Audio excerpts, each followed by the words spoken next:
নমস্কার। আজ 12ই জানুয়ারি, যুগনায়ক স্বামী বিবেকানন্দের 163তম জন্মদিন।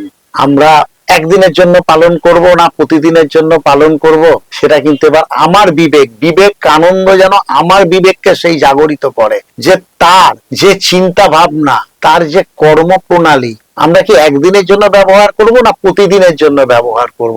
যদি প্রতিদিনের জন্য আমরা ব্যবহার করতে পারি, তাহলে সমাজের এই প্রতিদিন যে আমাদের খবরের কাগজের নানা রকম হেডলাইন, আমরা সেখানটা অনেকটা কমাতে পারবো। যাই হোক, আমি যে কথাটা বলি, যুগনায়ক বিবেকানন্দ, আমার শ্রদ্ধা, আমার প্রণাম। তাকে কিভাবে প্রণাম জানাবো? আমি তো বলি, আমাদের এই পাড়া উত্তর কলকাতার, আমিও উত্তর কলকাতায় থাকি, একই অঞ্চলে উত্তর কলকাতার এক ছেলে, ছোট্ট নরেন যখন একটু বড় হলো, তার বাবা বিশ্বম্ভর দত্ত ওকালতি করতেন, ওকালতি পেশা, কিন্তু খুব একটা যে সচ্ছল পরিবার ছিল না। যাই হোক, সেই অসচ্ছলতা নিয়েই তিনি স্কটিশে ভর্তি হলেন, এবং স্কটিশ অর্থাৎ তখন তো ইংরেজ আমল, ওই 1880 1881 এরকম সব সময় তৎকালীন যিনি ওনার এক দর্শনের অধ্যাপক, তাকে তিনি স্পিরিচুয়ালিজম অর্থাৎ আধ্যাত্মিকতার উপর কিছু প্রশ্ন করেছিলেন। তখন তখন তো বিবেকানন্দ নন, ইংরেজ অধ্যাপক সেই দর্শনে বলেছিল, তুমি আমার স্টুডেন্ট, তুমি আমায় যে প্রশ্ন করলে, এই প্রশ্নের উত্তর আমার জানা নেই। এখান থেকে 5 ক্রোশ দূরে দক্ষিণেশ্বর নামক একটা গ্রাম আছে, আর সেখানে রামকৃষ্ণ পরমহংস বলে একজন আছেন,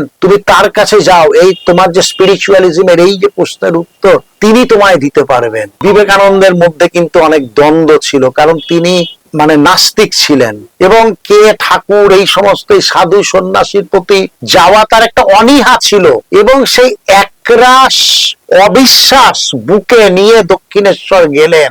গুরু শিষ্যের মেলবন্ধন হলো, বাংলার নবজাগরণের যেন আরো একটু তার উন্নীত হলো আর কি, নবজাগরণ যেন আরেকটু এগোলো, গুরু শিষ্যর মিল। আর আমি কি বলি জানেন, বিবেকানন্দ তার এক জন্মদাতা পিতামাতা পেলেন, আর তারপর চেতনাদাতা পিতামাতা পেলেন। নানা রকম বিশ্বাস অবিশ্বাসের মায়া জালে সম্পর্কটা তৈরি হলো। তারপর ঠাকুর চলে গেলেন, তারপর তার চিকাগো ধর্ম মহাসভায় all my sister and brothers of America বলে তার সেই উদ্দীপ্ত ভাষণ ভারতবর্ষের গৌরবকে অনেক উঁচুতে তুলে নিয়ে গেছিল। ভাষণের একটা প্রান্তে আসে জানেন, বিবেকানন্দ তার আমেরিকাবাসীদের বলছে, আমি তোমাদের কাছে কিছু চাইছি, বিজ্ঞান চাইছি, প্রযুক্তি চাইছি, কিন্তু আমি ভিক্ষে চাইছি না। কারণ আমার দেশে যেটা আছে, যেটা তোমার নেই, আমাদের হাজার হাজার বছরের ইতিহাস আছে, আমাদের হাজার হাজার বছরের সঙ্গীত আছে, ক্লাসিক্যাল মার্গ সঙ্গীত আছে, আমাদের কাছে অনেক বড় ইতিহাস। আমরা সেই জিনিসগুলো তোমাদের দেব, যেটা তোমাদের নেই। আর যেটা তোমাদের আছে, আজকের আধুনিক প্রযুক্তি, তথ্য প্রযুক্তি, আমরা সেটা নেব, আমরা দেব। আমাদের যা আছে, মার্গ সঙ্গীতের ভান্ডার আছে আমাদের কাছে যে পুরানো সংস্কৃতি আছে, আমরা সেগুলো সব দেব তোমাদের, আর তোমাদের থেকে বিজ্ঞান ও প্রযুক্তি নেব। এক হাতে দেব, এক হাতে নেব, এসো আমরা একসঙ্গে কাজ করি। সেই তার অসাধারণ বক্তব্য সারা পৃথিবীর বুকে তোলপাড় করে দিয়েছিল। তার আরো বক্তব্য, তার আরো কথা, সে আজকের এই পুরো ভারতবর্ষকে একটা মা হিসেবে দেখেছেন। বলে মায়ের কি হয়, তার মাথায় থাকে শ্বেত শুভ্র মুকুট। হ্যাঁ, আমার মা ভারতবর্ষ, তার শ্বেত শুভ্র মুকুট হচ্ছে হিমালয়। আর মায়ের পা আমরা কি করি, আমরা ধুয়ে দিই সব সময়। আমার মায়ের পা হচ্ছে কন্যাকুমারী, দুটো মহাসাগর সব সময় তার পা ধুয়ে দিচ্ছে। আর মায়ের হাতে কি থাকবে, এক হাতে আছে শস্য শ্যামলা বাংলাদেশ, ওড়িশা, বিহার, আরেক হাতে হচ্ছে গুজরাট, রাজস্থান, মহারাষ্ট্রের মতো শিল্প। এই হচ্ছে আমার মা, এক হাতে শিল্প, এক হাতে কৃষি, মাথায় মুকুট, পায়ে দুটো মহাসাগর তার জল দিয়ে পা ধুয়ে দিচ্ছে।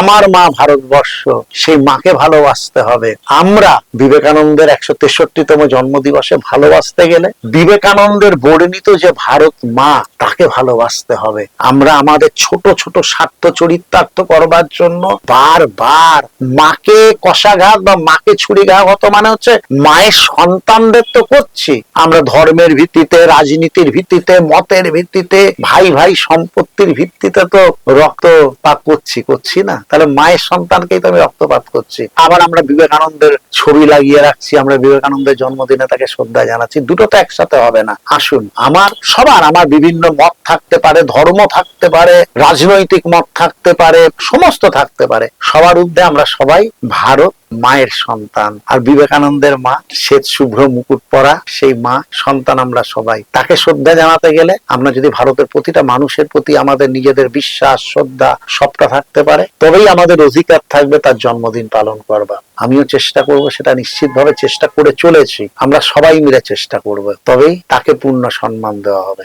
নমস্কার।